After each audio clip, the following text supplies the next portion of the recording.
One of the most unique things about musicals that are developed for AFT is that they're tailored for our audience, for our space, and we try to have them be reflective of our culture. So a lot of our musicals do take place in Wisconsin. We also have a limitation, which we prefer to think of as a artistic need, to make sure that it's suitable for people of all ages. And AFT is so unique in that way, in which you can look across, scan the audience, and there's people, all different ages. They're all going, and it can be very affordable.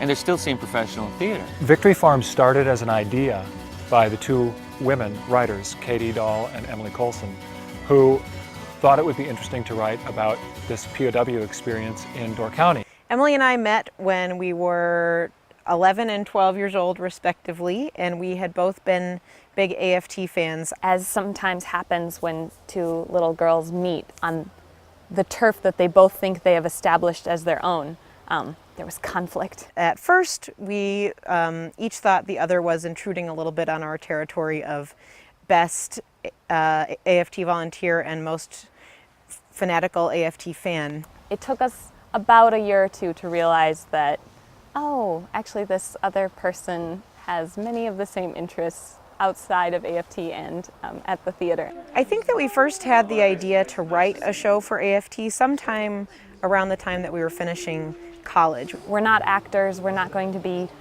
performing in AFT shows. How else can we be a part of this theater company? And wouldn't it be neat if we could try writing a show for them? We decided that it would be fun to write something about cherries because my family has a history of cherry farming. I had sort of heard a little bit here and there about that there had been German POWs in Door County during World War II. 6 years ago, they came to me with this idea that they wanted to write a story about it. Would I be interested? I said, of course I'm interested. It sounds really, like a good story. And I didn't know anything about that history. So I think that made it even more appealing, is that it happened in our own backyard and we didn't know anything about it. It really is about reconciliation across cultures. In a time when America is really seriously working on issues of cultural diversity and cultural understanding, it's our opportunity to talk about cross-cultural understanding within a Door County context. It's not easy to write a script for a musical, because really what you're doing is you're aiming for a story that's being told through music as well as through a script.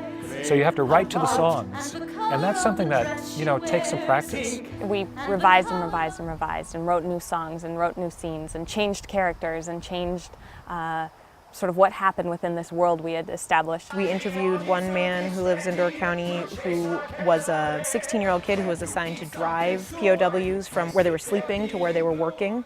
And we also interviewed a 91-year-old man named Werner Krauskopf. And he called Door County vacation camp. Of all the camps that these POWs were stationed at, they called this one vacation camp because it was, the people were nice, the scenery was beautiful, and the work wasn't too hard. My character is called Jack Brown, and I'm one of the guards. I am the guard for these 3 POWs that come to work on the cherry orchard. And I'm sort of a comic foil.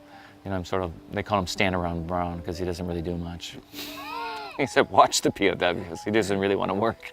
James Velk joined our project in the summer of 2010. Katie and I had both seen his music in other AFT shows, including the Spitfire Grill, and we admired it so much. But what James was able to do is take our story and help us create more background for each character, more strength in each scene, just tell the story more clearly through each of the pieces of music. When they said that James was interested, I said, I think he's going to be your guy.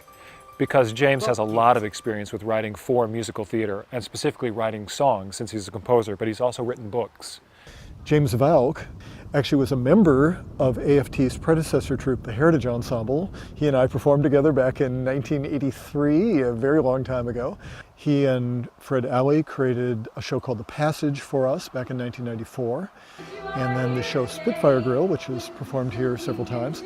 So they have a real deep appreciation and background of AFT. He also has really helped shape the story. He has this wealth of experience in writing shows and knowledge of the sort of canon of what the American musical play is about.